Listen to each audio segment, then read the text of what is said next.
That song just came into my head, and I can't now remember what that song was about. But do you remember that from a childhood? Yeah, it was, and was it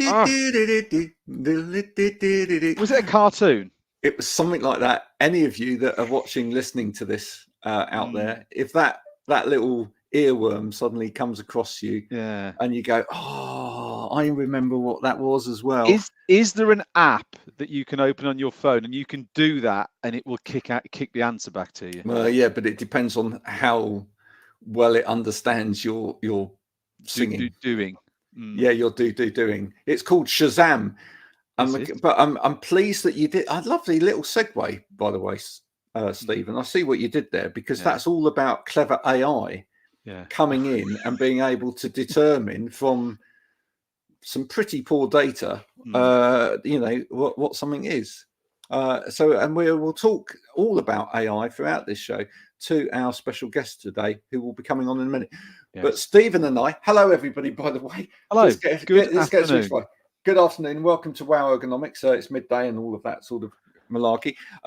We were talking just before we came on air about gigs, and I'm going to a gig next weekend. I'm going to see Katie Baser and Beth McCarthy. Yes. Up your neck of the woods in Birmingham. Birmingham, can you pronounce it, please? Birmingham. Okay. And I was trying to remember who else I'd seen this year. I know that I went to see the Deep Blue a few weeks ago, but I've literally, minutes before I came on air today, at 10 o'clock exactly, because the tickets were going to sell out really quickly, I have booked another gig for later in the year. And do you know who that is? No, because you haven't told me yet. Have a guess.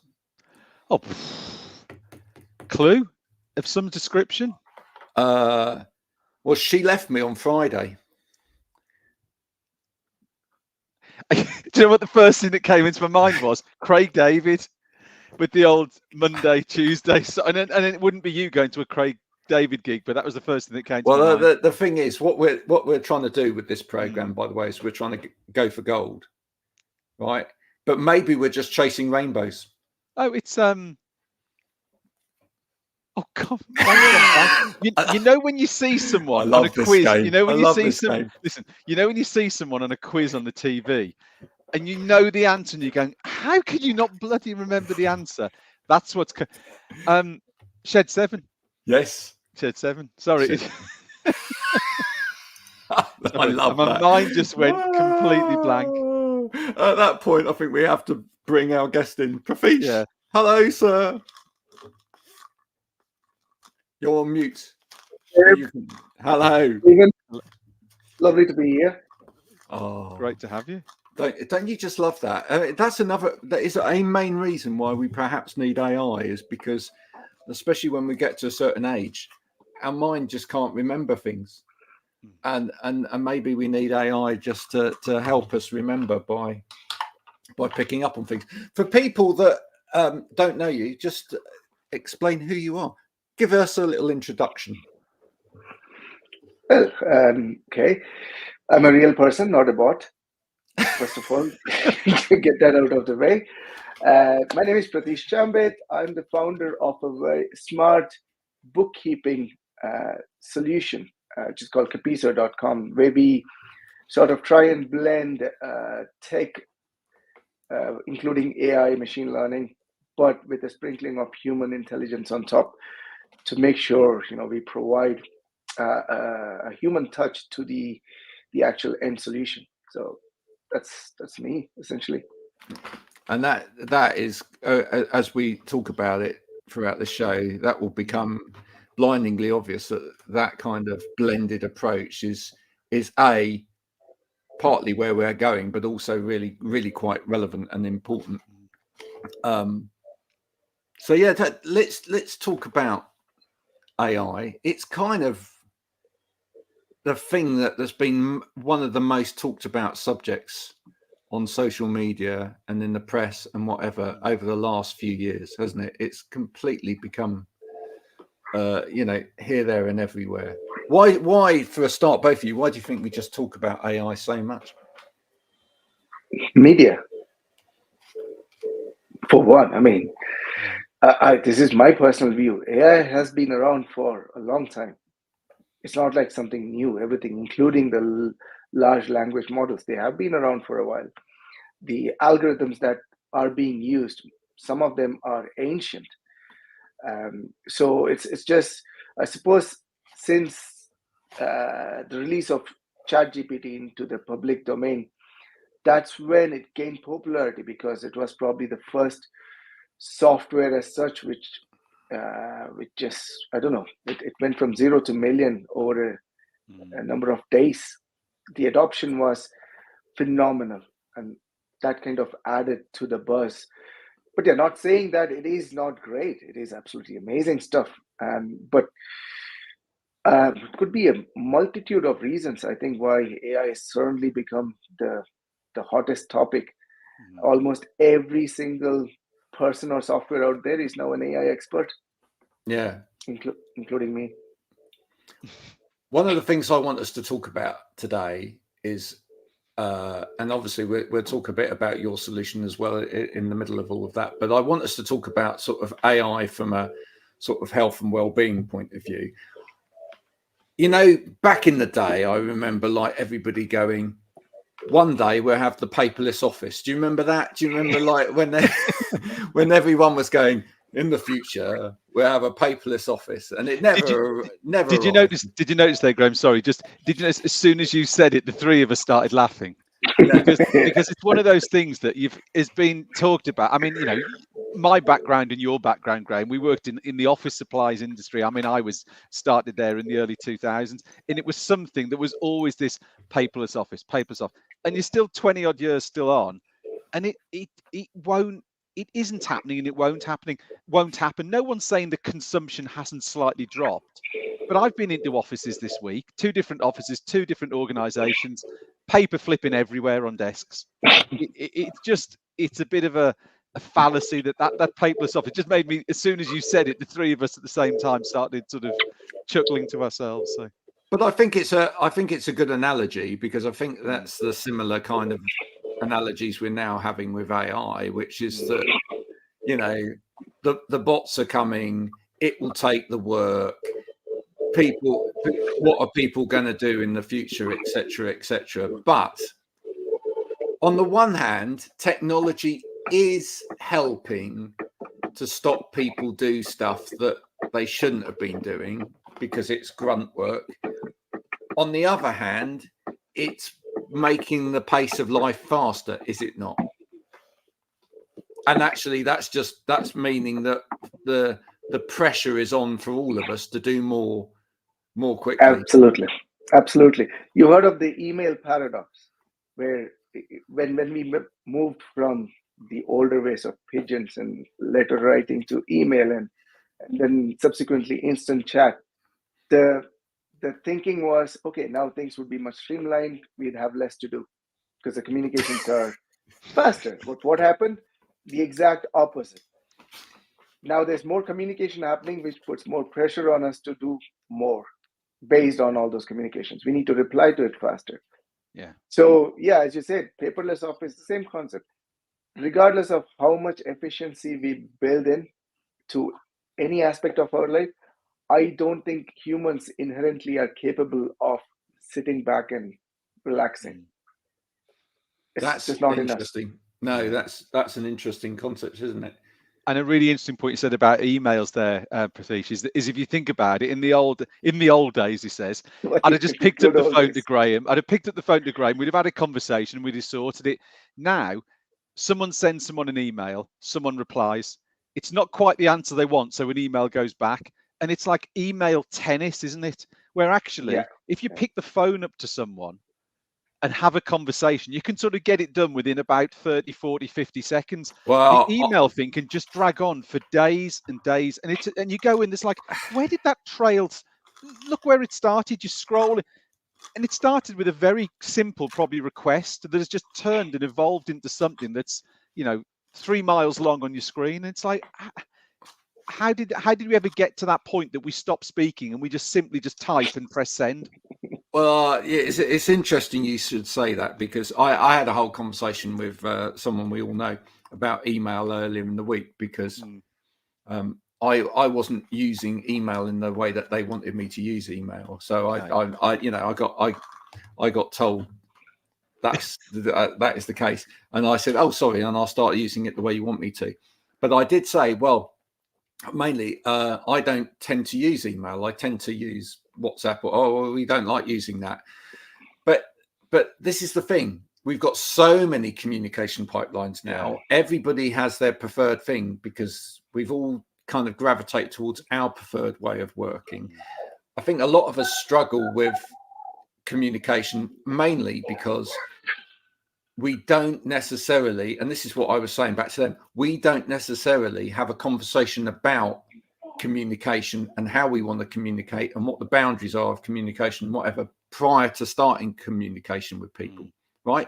If we all said when we first engage someone as a customer or as a colleague or whatever, the way that I like to communicate is this, I find this really helpful. And then how do you find communication? What do you like best? And we kind of try and find a middle ground, then we'd probably get off to a better start. But what we do is we kind of try and do it by accident, by throwing it one way and waiting for someone to go, but I can never find your emails. Yeah. And we also do this thing as well.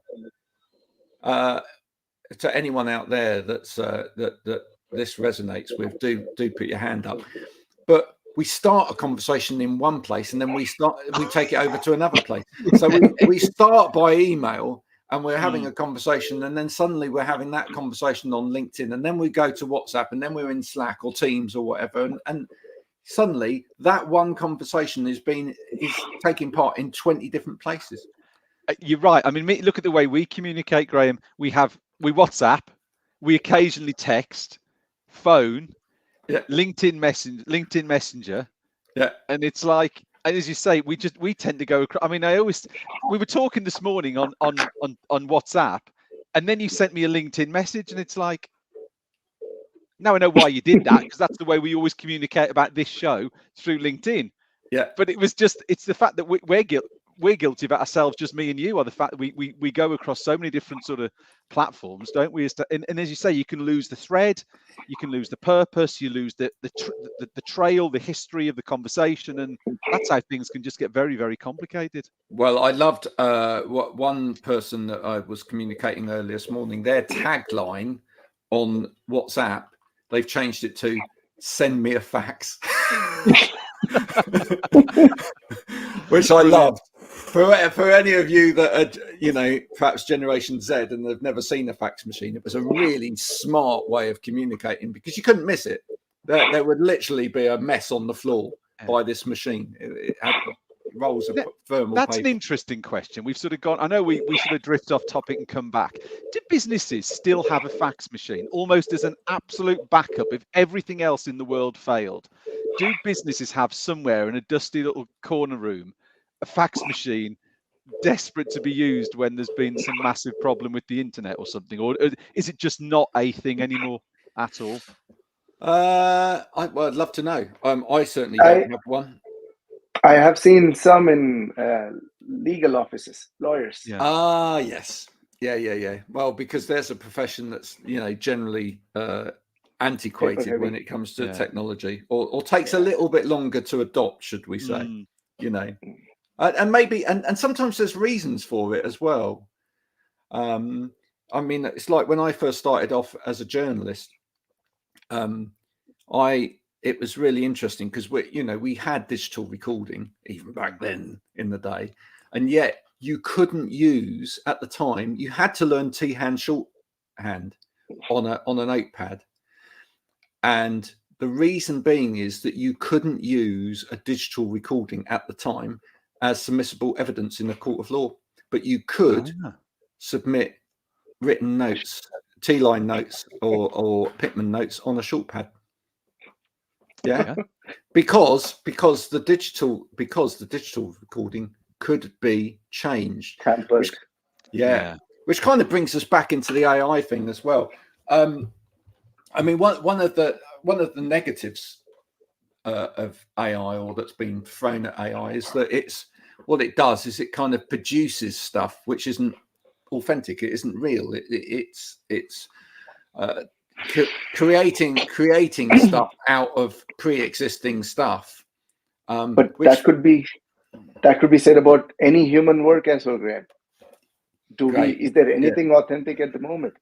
Like there's some say you just can't have an original idea now, because every idea you have is based upon what you learned from somebody else. Yeah. I mean, I've always thought about this with music, Graham, and going back to one of your loves, is the fact there must come a point where all the musicians who've ever existed, there must be a melody or a string of chords that somebody has to have done previously. That goes back to the very famous Ed Sheeran court case last year. Yeah. And that was basically his defense, and that's what he managed to prove. He basically said, well, how can you copyright a set of 4 chords, right? Yeah. And he famously played his guitar in the court of law, and what he did, which was quite brilliant actually, he played the same 4 chords. Have you ever seen the Axis of Awesome, I think they're called? It's a group that literally, they do a song which is called 4 chords or whatever, and they literally play 4 chords, and then they just change the words over the top, and you're listening to like 30 different pop songs. Right. But what he did that. He played the 4 chords, maybe with some variations in rhythm and whatever else, and showed that those 4 chords have been used as the basis of songs since like Gregorian times. He went back to. There was nothing new about it, and his defense team, the defense was, if you're going to sue me, you're going to have to sue everybody else. Yeah. And actually, because a lot of these people predate your song, they will sue you.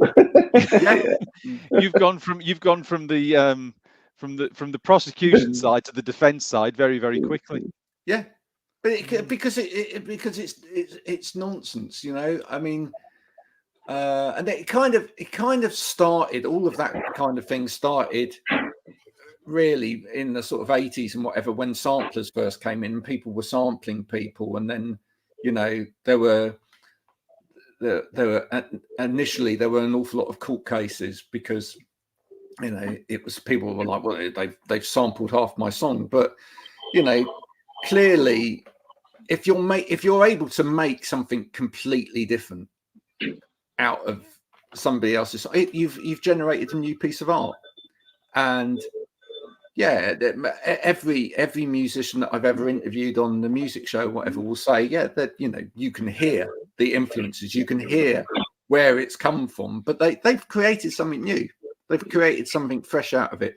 I think very rarely does an artist or anybody come along with something so groundbreakingly different that it changes the nature of what's what something is. It's always going to be based on something, So I mean, that's kind of one negative that's leveled at AI. I guess the other, we'll do the negatives and then we'll get to the positives. The other negative is that it's making us all lazy. Is that ultimately the case? Again, my point of view on that would be, if you are lazy, you'll be lazy. You don't need an excuse. You will be lazy. You'll find anything that can help you with that goal of being lazy, right? But if you are a hard worker by nature, then it doesn't matter how many conveniences you come across, you will still find a way to push yourself. Like, there are people who are retired and they still wake up at 4 a.m. to go for a run. Like, why in the hell would you do that to yourself? So, I mean, that's my point. Any kind of accusations thrown at AI, I can relate it same to exactly all of us. It's just human behavior, isn't it? It's just human nature, etc. And that's exactly it. What is the goal of AI? To mimic human behavior. Yeah. You're actually blaming yourself It's true. seeing yourself in something else. Yeah. So what's the root? So what's the root cause of the concern that people have got? What you know? I mean, as we've said there, you know, lazy people will be lazy people. Will it take away lots of people's jobs? You could argue any development in technology is going to do that, but AI seems to get a particularly bad press. So where is that sort of stemming from? What is it? Is it a cultural thing? Is it where a lot of it's coming from? What's the sort of the main fear behind the introduction of AI and what impact it will have on us? I believe it's the level of competition. If I were competing with another human being, I have some chance of catching up with them. But the way AI is growing, I know, or majority of people know, that they will never match the speed, the accuracy, and the quality produced by AI. So what do? The only way is to squash it, make sure it never evolves, so that they don't have to compete. Again, a human trait. If you can't compete, you sabotage. Yeah. Well, and talking of sabotaging, I think actually you commented on a post earlier this week about a number of the supermarkets, etc., have had their infrastructure go down, their tech infrastructure go down. You know, and we have to say, well, what is that? You know, have they been sabotaged, or is is there become too much reliance on systems? Somebody on one of them said, "This is why cash should be king." Still, because that couldn't happen. Although I almost wanted to go back with saying, yeah, but you'd have to get the cash out, and that's controlled by a computer. You know, you can't go into a branch anymore. Not in most places. You'd have to go to a hole in the wall, and that's controlled by a bot. So But that's an interesting example that you've drawn there. You go back 25, 30 years, and you look how banking's changed on it alone.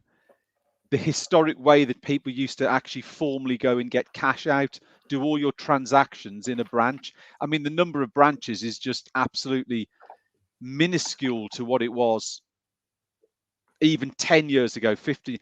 Things change and things develop, and that's just how things go. And other things come along that create opportunities for people. It isn't just a case of suddenly half the workforce becomes redundant. It creates opportunities in other areas, and people have to adapt and learn. I was going to say that's kind of the answer to your question, and Pratheesh will probably pick up on this as well. But like I can remember, was it last year when like everybody was looking at the kind of figures for the number of jobs that some of the tech companies like Google and whatever had, the redundancy figures, but what they didn't see was all of the new jobs that those companies had created. Yeah, it's not necessarily about jobs going. There will be roles that will go, because those roles will become superseded by technology. If we can find a robot to pick something in a warehouse and put it in a box rather than a human having to do it, we're going to get a robot to do it. Because it's more efficient. It can do it 24 hours a day. It doesn't need feeding. Right? That's always been the case. We're always going to try and use technology to make more efficient something which isn't efficient. That doesn't. I need to take a break now. I need to go on holiday now. I feel sick today. Nobody wants to employ that. Nobody ever wants to employ those aspects of people. Right. So if you can fulfill jobs where people don't have those, you don't have those problems, right, and it can be done exactly the same or more efficiently, you're gonna go that route. But what we hopefully are moving towards is a new industrial revolution where actually we're trying to get people to do stuff that people can do better. Right. Because ultimately, we've actually been in the dark ages for a long time with a lot of work, where actually we've been getting people to do stuff that is actually not what people are designed to do, or is so boring for people to do that actually They don't do it if they don't actually do it effectively or efficiently, or they make mistakes because they get bored doing it. We actually need to make jobs which actually challenges people, excites people, and makes them feel alive. That's ultimately where we should be getting to, is it not? When you said the dark ages, so just something came to mind that in Indian philosophy, we are at the moment in dark ages when it comes to spirituality. So we're still struggling with the question you asked just now, that we need to get to a stage where things that can be done efficiently by something else, do it. And we should be doing something else. But the question is, what something else? Yeah. Everybody would have different answer to that. If somebody asked me if I had nothing to do tomorrow, what I'll do, I'd probably go fishing. Which is great. Yeah. But here's the point. By the time I go fishing, there probably won't be any fish left to fish. Yeah. Because everyone else has gone fishing. Because everybody else they've beaten you to it. They got up at 4 a.m. Exactly. All these retirees, they've been there before me. Well, because we've become actually, we may go back to, in some parts of life, we may go backwards to go forwards as well. I think that's quite interesting as well. I mean, one of my yeah. Well, I don't know whether I've ever shared this with you, Pratheesh, but one of my great ambitions because I don't want to ever retire. I think retiring's for fools, because you just get old and sit in the corner and dribble. You know, I think, or other things. But I think it would be nice to do less at some point and be able to spend more time doing nothing, maybe. But I'd still want to stay busy, and I'd still want to keep my brain busy and everything else. So consultancy is a way, is always been on the cards and the way forward, and I'm doing more of that now anyway. But the other part of that would be to give back, to maybe, you know, go back into things like teaching youngsters how to do radio and stuff, which is something I've done in the past before for a charity. But also, you know, I'd love a little part-time job in a record shop. Now, see, records are a really interesting thing. We go back to music, but ultimately that's coming back. Yeah. Right. And I think, you know, sometimes as we go forward in one area of technology, what we do is we also then start to bring other things back, things that maybe bring humans together. Paper. Like paper. Yeah. See how this conversation's going full circle. Yeah, absolutely. Fishing. But in a world where maybe we've become disconnected from people, is part of the way that we might go forward with technology is to then find the time to reconnect at some point. Is that not one of an ultimate goal? I mean, thinking about your solution, Pratheesh, if people actually use that as a solution, so that actually they weren't spending so much time at the computer trying to process their own books, etc., they could actually then go and spend more time talking to their clients. They could actually spend more time actually talking to an account, or accountants could spend more time, rather than filling in a spreadsheet, talking to their customer. And it's out of those conversations that more will happen. Yes. Also spend more time with the family, which seems to be something we have lost along the way. Yeah. We are so busy doing everything. We have no time. The children are sent to daycare, crash, whatever. They come back, then they are in front of TV or screens. Daddy and mommy are working. They're trying to do their bookkeeping. Yeah. So, yeah, for me personally. Can't you see I'm trying to do my books? Exactly. Well, it's true, isn't it? I mean, look, we've actually had some really awful examples on like British TV and news shows and whatever of, you know, when people were being interviewed in the middle of COVID or whatever, where like the kid tried to come in the door and then pulling it out or there's the other one where the guy's like, can't you, literally on BBC News, can't you see that I'm on, TV right now? What on earth is going on? It is sad, because for me, I really don't think what the big fuss is, because my fella once in a while busts into the room and just shouts out something. I just pick him up, ask him to say hello, and then he goes on his merry way. For me, I'm thinking, if somebody takes offense on my son being part of my work life or whatever, I don't want them as my customer. They're absolutely not the type of people I want to be dealing with. Exactly. It's so interesting, isn't it? That kind of culture change piece. And I think some of that, I was sort of, as you guys were talking, I was running a few things, I made a couple of notes and sort of running through it in my head. And I was thinking about things like that connectivity. Some of that has come, and it pulls it back slightly back to ergonomics, is the whole thing around working from home. Has that given, and we've touched on it before, it's given the gift of time to a lot of people, hasn't it?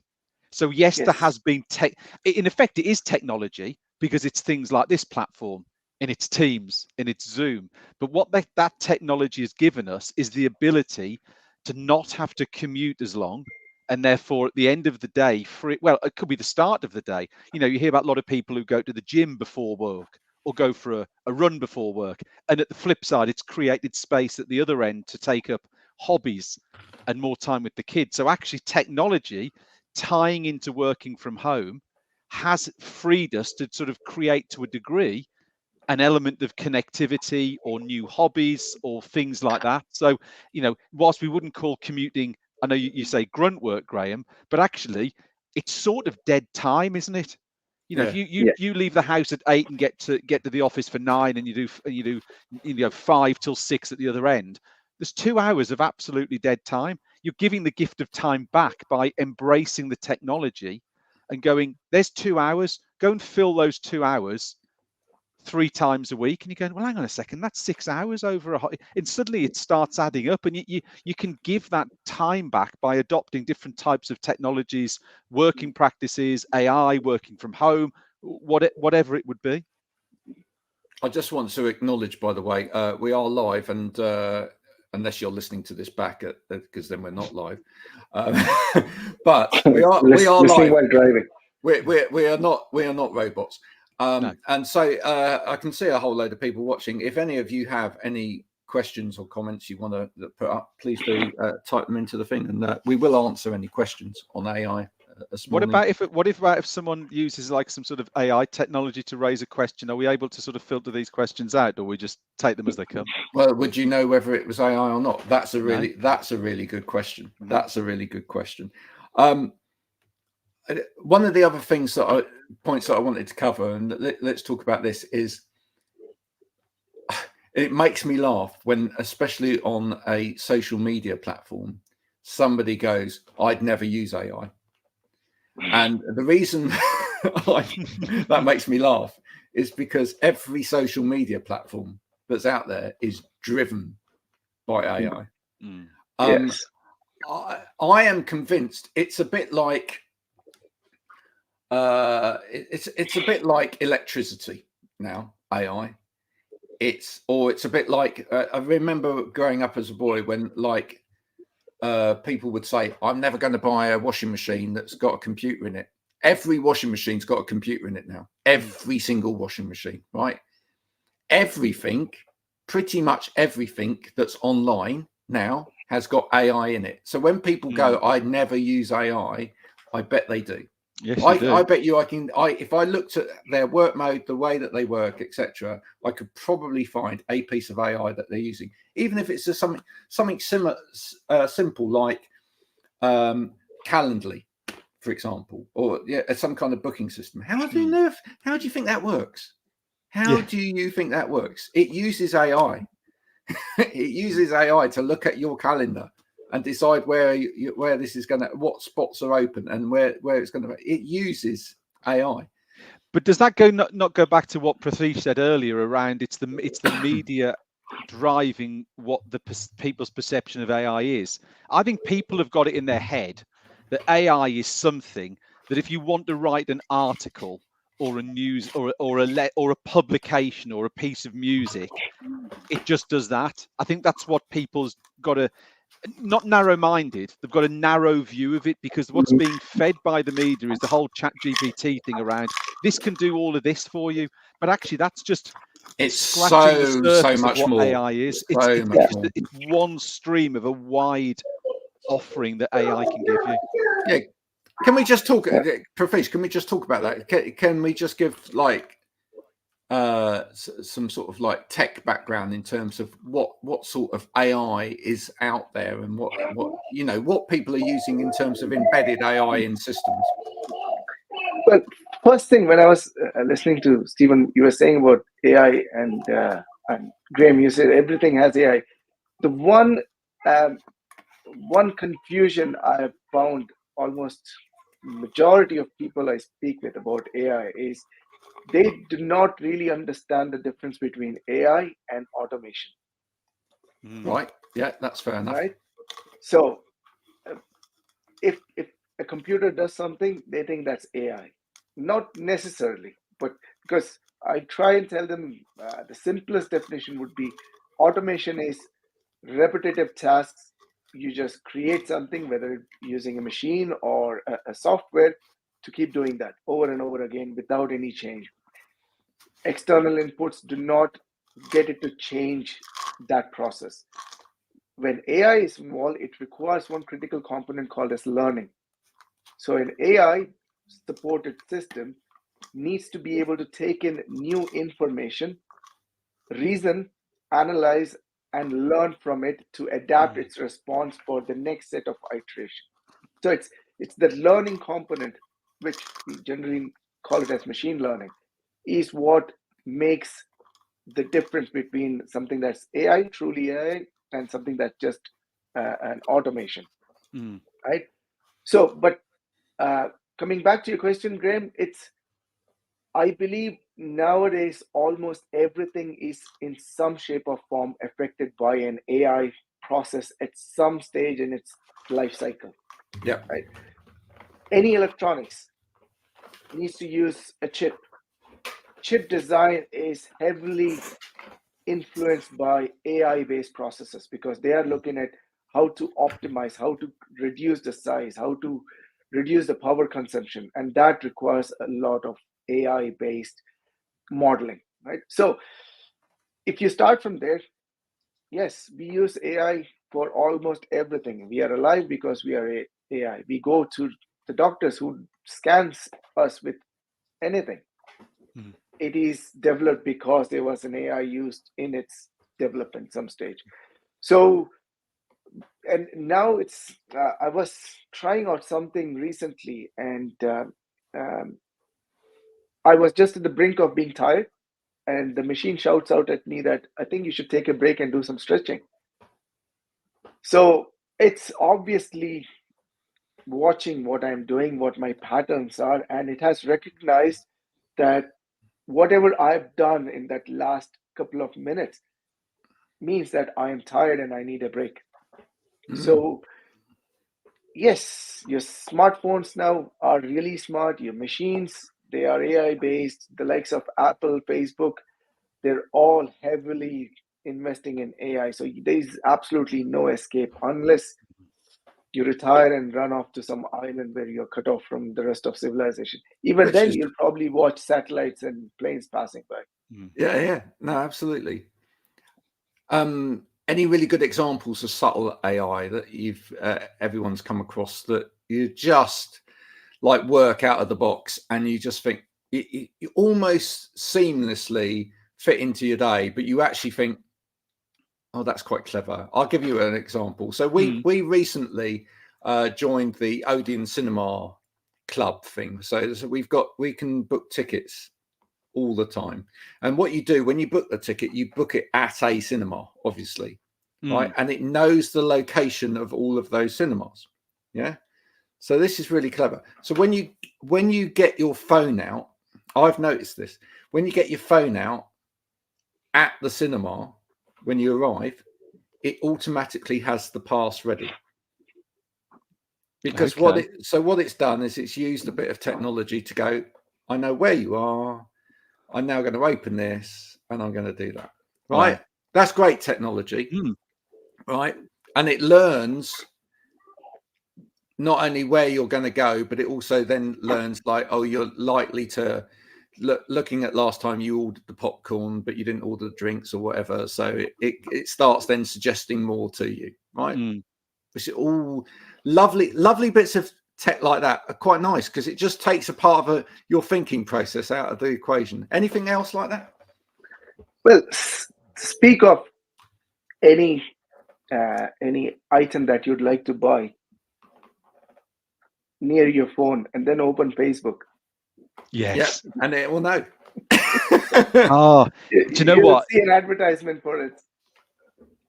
There's something I've noticed, and I like I was saying before, I can't remember the answer to it. There was something that I thought, and I was looking at something or doing something, and then when I scrolled through my Facebook feed, there was a paid advert, and it's like, how on earth does that know? Yeah, that I was doing that. And I guess, you know what? Does it use AI? I guess it uses AI. We're talking Facebook specifically. When it comes up with suggested friends, it's using something. I tell you what it was. I'd emailed somebody, or I was in communication with someone on another app, and then when I went into Facebook, it then brought that person up as a suggested friend. And it was like, that's really clever. But of course, we are ultimately much cleverer than AI.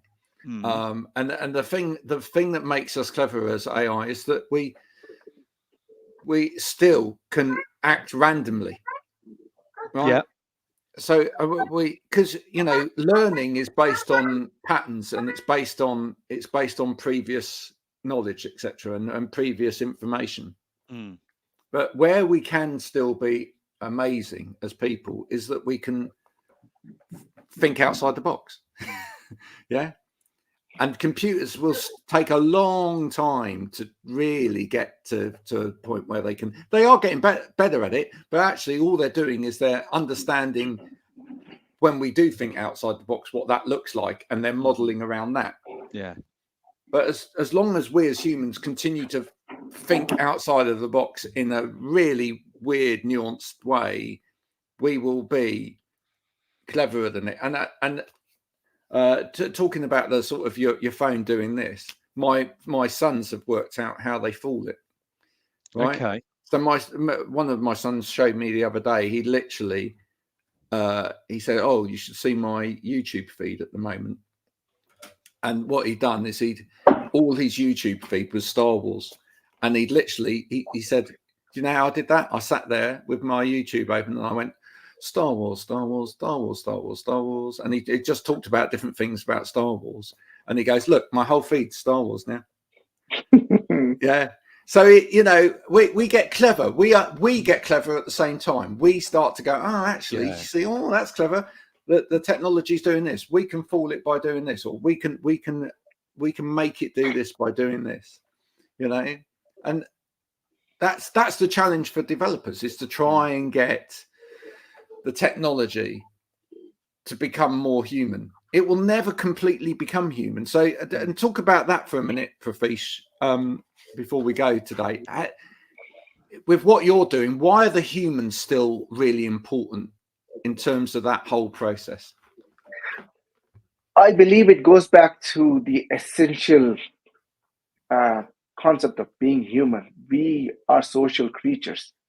We need interaction with another flesh and blood based organism. That's why we have dogs, cats, humans, right? So regardless of how good the systems can become, yes, for a large part of our daily life, we might use these machines, but we still have that need in us for a human connection. So get AI or machines to do 99% of your job, right? You still need to sprinkle a bit of human on top of it to really complete it. It's like going for a very nice lunch and leaving without dessert. You just don't feel full. You just feel like it's something is missing. Yeah. And I believe that's it. It's once we understand that, then like I don't mind my banking, everything being digitized. But if I am in trouble, if I can call somebody and I hear a human voice, I'm immediately oh, I'll be sorted. Yeah. I feel it is in our DNA. We can't kind of get over that. That's my view, anyways. That's why humans will always be important, unless of course AI keeps making us so stupid. The majority of people I talk to, I don't want to talk to them. Then I will gravitate more towards machines. Yeah. That last point's a really interesting point, and that's what was brought up by Will.i.am a few weeks back. I don't know whether you saw that, but where he said, we are spending so much time feeding the intelligence of AI as a human race, but we're not actually doing it with our children. And we exactly, and we do need to go back to educating our children and educating the next generation, and not necessarily focusing everything on AI, because we as people have to stay ahead. Otherwise, we get to that scene in WALL-E.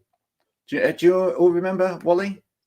Everybody's sitting and everybody's sitting in that ship, and they're all like, and it's like, oh, we're going to land now. What do? We don't know what we've got to do. Are we? And then they work out they've got a flower, and someone realizes they can plant the flower. Yeah. But Graham, I still have doubts about that too, because human brain is an amazing stuff, right? Like, look at our history of all these improvements. We have so much time if we wanted to, but have we stopped? No, we still figure out something else to do. Even children, I saw one small child playing with games. So I was sitting next to my relation playing games, and I noticed that they did not have any ads. And I'm playing that same game. It's a puzzle, right? And I have all these ads. And then I noticed she had put it on flight mode. Yes. Genius. I think she's about 5 or 6 year old. That's amazing, isn't it? Yeah. That is amazing. So you see, you can talk about AI all day long, but a child working out that just trumps it, doesn't exactly. It? So I think there still is hope. It's not all doom and gloom and Skynet. There's always going to be resistance. I think when taking this all full circle and talking about what we wanted to do at the start, and the ergonomics part of it, really, the well-being part of it. I think what we've got to be careful of, which humans are really not very good at, is just filling the space with more busyness and not filling it with good stuff. I think the one thing that, and Stephen, you probably agree with this, by going out and seeing people, one of the things that all businesses are struggling with at the moment is the increased amounts of mental health issues and burnout, etc. And it all comes from people not having time, just literally not having time. And as humans, we've got to let go of the greed bit a bit. We've got to understand that ultimately, if we want to be successful in business, success doesn't always necessarily mean that we're making the most money. It might actually be that we've created an organization which is successful, makes enough money for everybody, but ultimately also gives everybody a good quality of life. And that would be to me, that's a more successful business than the one that's making all of the money, but it's actually got people leaving left, right, and center. There are a couple of tools. I mean, I've read about. One is, I don't know whether we heard, Humanize with a YZE. It basically kind of looks at workplace interactions and offers analysis on how to improve the workplace mental health and employee well-being. The other one I noticed is Darwin AI. I think it's a Canadian startup which was bought by Apple. So it has the ability, you can use it to visually monitor a workplace setup, and then it'll tell you adjustments to make it more ergonomically suitable. Very good indeed. You can use things towards that to actually, even now, practically help workplace well-being and mental health. But you've got a solution as well, haven't you, Stephen? Yeah, well, I mean, we're talking about work and move, I guess, there, aren't we, Graham? Which is all, and it tied in. You mentioned something, Pratheesh, before, which it's a piece of software that sort of can see how you're interacting with your input devices. So, how much time are you spending with a keyboard device? How much time are you spending with a mouse? And then it looks at how you're using that, and it can calculate: are you taking the necessary breaks? And therefore, if you're not, it then gives you prompts to take those breaks, and you've got the ability to change the parameters in which you operate. So it's not rigid, but you've got flex in it that allows people to sort of build it and fit it around maybe what their activity is. So yeah, absolutely. And that was the thing that came across my mind when Pratheesh was talking. I was thinking, well, hang on, that's what work and move is there to do, is to help people. If we've all said it before, you can get lost in a piece of activity. It's there just to pull you back and go, hang on a second, look, you've done this, you could be doing a fantastic job, but just take a breather, just take a little step away. And you mentioned before about some of the issues in the workplace. A lot of it comes back to movement. If anything from AI can encourage more movement, whether it's taking away a lot of those mundane pieces of work that requires lots and lots of sitting and inputting, then that's great. That's the big challenge. The big challenge for workplaces is movement. If AI can help tackle issues that limit movement, absolutely big tick from the ergonomic perspective. Well, last thing, folks, and then we're off for the day, is I want to ask everybody one little sort of last cerebral challenge, just to prove that humans are better, that computers are coming up with great ideas. All right, which is a future piece of tech which we'd all like to see being developed, potentially using AI. I'm going to start us off. I'd love to see, and I think this is completely capable of happening in the next year or two.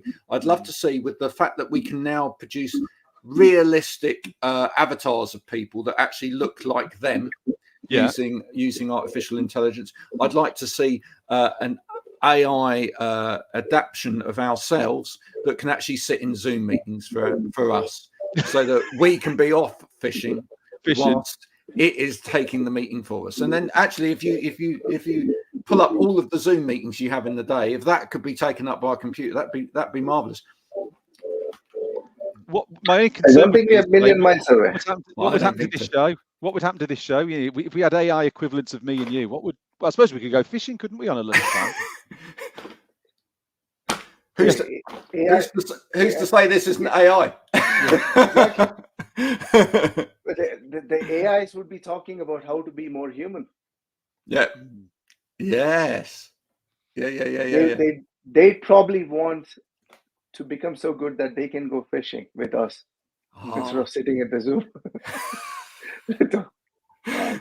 So we get to a point where AI is talking to AI, and then actually they all work out that they all want to go off fishing, and then nothing gets done at all. Exactly.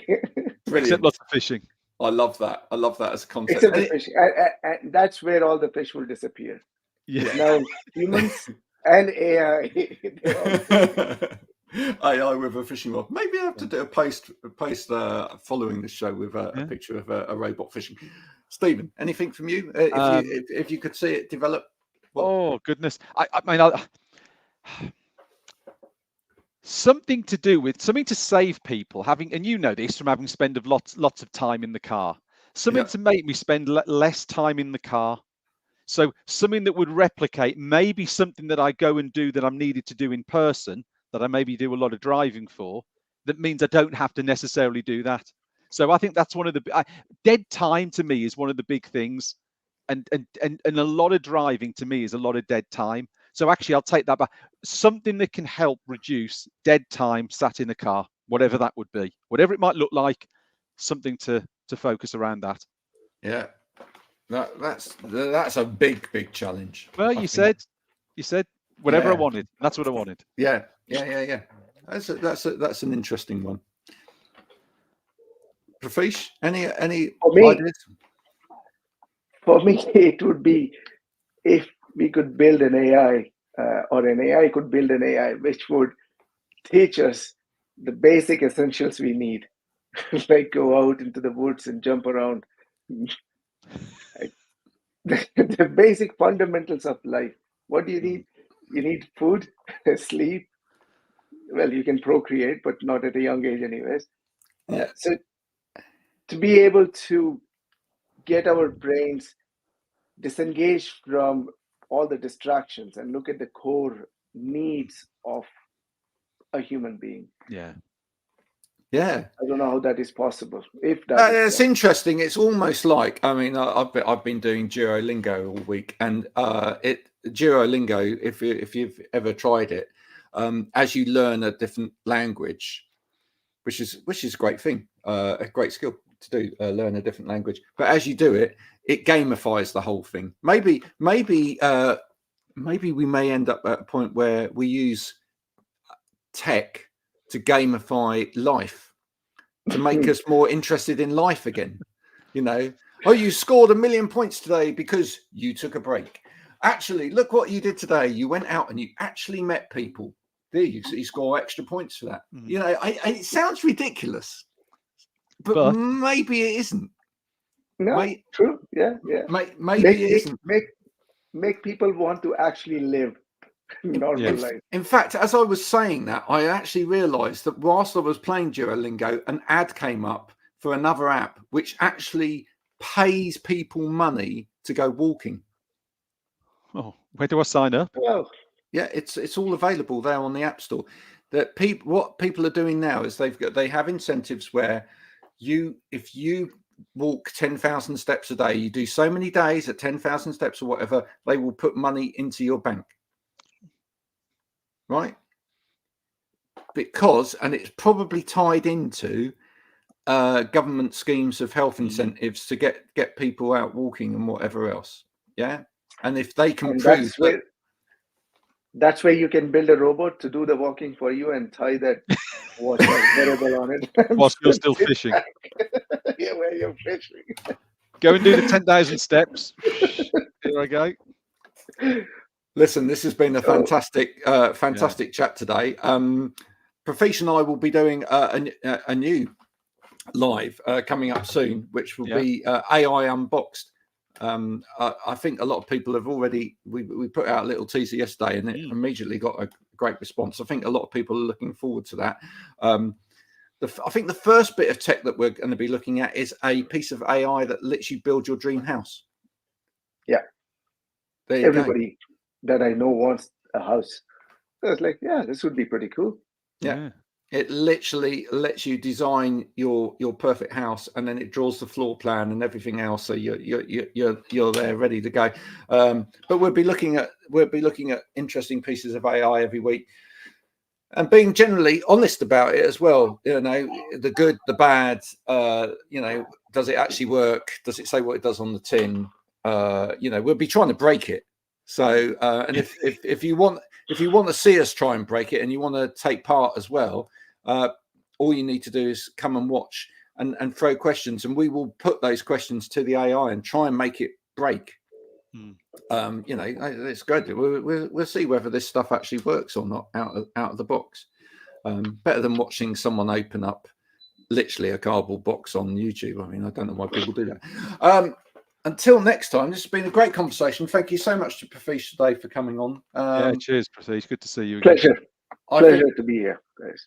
Let's carry on the conversation, folks, about AI. How is it going to affect us in the future? Is it going to help us get more healthy? Or is it going to make things worse for us? Is it going to tie us to our jobs and put us under more stress because people will expect us to do more in less time because we're being helped by a robot? Or actually, are we all going to get a little bit more sensible and think, no, we can get AI to do some of the grunt work and actually leave people to do some of the more fun stuff, like going and meeting each other and actually coming up with brilliant ideas. Love to hear your thoughts on that. Until next time, bye for now.